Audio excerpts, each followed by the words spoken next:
સુરતના મૈધરપુરા વિસ્તારમાં ગણેશ ચતુર્થીના ઉત્સવ દરમિયાન બે ચોરોએ એક નહીં બે નહીં પરંતુ 8 ગણપતિ પંડાલોમાં ચોરીની ઘટનાને અંજામ આપ્યો। ચોરોએ ગણેશ પંડાલોમાંથી દાનપેટીઓ, શણગારની વસ્તુઓ, અન્ય કિંમતી સામાન ચોરી લીધો હોવાનું પ્રાથમિક તપાસમાં જાણવા મળ્યું છે। ઘટનાની જાણ થતાં જ સ્થાનિક પોલીસ અને ક્રાઇમ બ્રાન્ચનો કાફલો ઘટના સ્થળે પહોંચ્યો અને તપાસ શરૂ કરી। પોલીસે આસપાસના સીસીટીવી ફૂટેજની ઝીણવટભરી તપાસ હાથ ધરી છે, જેમાં 2 શખ્સો ચોરી કરતા જોવા મળ્યા હતા।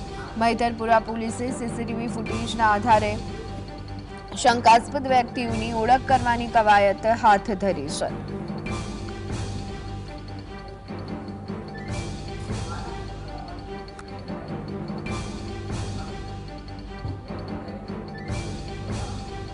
સુરતના મૈધરપુરા વિસ્તારમાં ગણેશ ચતુર્થીના ઉત્સવ દરમિયાન 2 ચોરોએ એક નહીં બે નહીં પરંતુ 8 ગણપતિ પંડાલોમાં ચોરીની ઘટનાને અંજામ આપ્યો છે। ચોરોએ ગણેશ પંડાલમાંથી દાનપેટીઓ, શણગારની વસ્તુઓ અને અન્ય કિંમતી સામાન ચોરી લીધો હોવાનું પ્રાથમિક તપાસમાં જાણવા મળ્યું છે। ઘટનાની જાણ થતાં જ સ્થાનિક પોલીસ અને ક્રાઇમ બ્રાન્ચનું કાફલું ઘટના સ્થળે પહોંચ્યું અને તપાસ શરૂ કરી છે। તો પોલીસે આસપાસના સીસીટીવી ફૂટેજની ઝીણવટભરી તપાસ હાથ ધરી છે।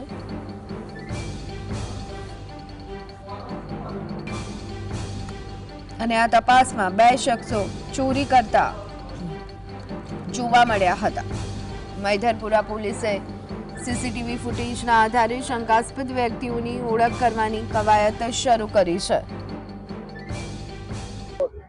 સુરત શહેરની અંદર 8 પંડાલોમાં ચોરીની ઘટનાને લઈને પોલીસ દ્વારા તપાસ કરવામાં આવી રહી છે। ત્યારે અહીં કેટલાક આયોજકો આપણી જોડે ઉપસ્થિત છે, એમની જોડે વાત કરીશું। કાકા, કઈ રીતનો બનાવ બનેલો હતો, શું કહેશો? કે જે રીતના અત્યારે જોઈ શકાય છે પંડાલોના આપણે દ્રશ્યો બતાવવાનો પ્રયત્ન કરી રહ્યા છે કે હાલ અત્યારે ચોરીની ઘટના બની હતી અને હાલ પોલીસે તપાસ શરૂ કરી દેવામાં આવી છે। આપણી જોડે અહીંના લોકો બી ઉપસ્થિત છે, એમની જોડે વાત કરવાનો પ્રયત્ન કરી રહ્યા છે કે હાલ જે રીતના લોકો જે છે તે સ્થાનિક પોલીસને જાણ કરવામાં આવી હતી, ડીસીપીને જાણ કરવામાં આવી હતી અને તાત્કાલિક ધોરણે ઉચ્ચ અધિકારીઓનો કાફલો જે છે તે ઘટના સ્થળે પહોંચ્યો હતો, તપાસ કરવામાં આવી હતી।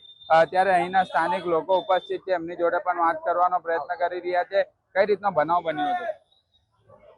મોડી રાતે 4, 4:30 વાગે કઈ 3-4 જણા છોકરા આવ્યા છે અને મંડપોમાં કઈ મૂર્તિઓ ચોરી ગયા છે, ખંડિત કરી ગયા છે। એવા એક મંડપ નથી, લગભગ બેગમપુરામાં 8 થી 10 મંડપને લોકો ટાર્ગેટ કર્યો છે। હવે આ મંડપમાં કોણ છે કોણ નથી એ કઈ જાણ થઈ નથી। અત્યારે હાલ તપાસ કરી રહી પોલીસ, પણ આ તો એક આસ્થાનો વિષય છે અને આમાં શું થાય એ કઈ ખબર નથી પડતી। આ ચોરીનો બનાવ છે, રાતે અડધી રાતે આવેલા છે, લગભગ 3 વાગ્યા પછીનો સમય છે આ, અને લગભગ ત્રણેક જણના નામની પણ 3 જણ દેખાય છે। હવે કોણ છે ખબર નથી પડતી, હવે આમાં કઈ કહી ના શકાય બાપુ। બિલકુલ, અન્ય મહિલાઓ પણ અહીં ઉપસ્થિત છે। બેન, કેટલા વાગ્યાનો બનાવ છે, કઈ રીતે જાણ થઈ? અમારા કેમેરામાં 4:45 નો સમય આવ્યો છે, 3:58 નો, પણ એ લોકોનું મોં નથી દેખાતું। 3 જણા છે। કઈ રીતનો મંડપ પર શું કરવાનું? એ લોકો આ મંડપ ખોલ્યો ને પાછો અંદરથી ચડ્યા હોય ને પછી દીવો, અખંડ દીવો, તરભાનો, પૈસાનો ગલ્લો ને મૂર્તિ એ લોકો ખસેડવા ગયા ને તૂટી ગઈ છે। તે મૂર્તિ અમને વિસર્જન કરવા લઈ ગયા।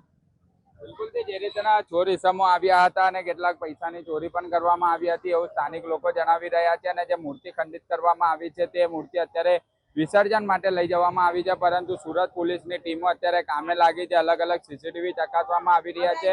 સીસીટીવીના આધારે જે છે તે અત્યારે આરોપીઓ સુધી પહોંચવાની તજવીજ હાથ ધરવામાં આવી રહી છે। સાહિદ જગતાપ, GST।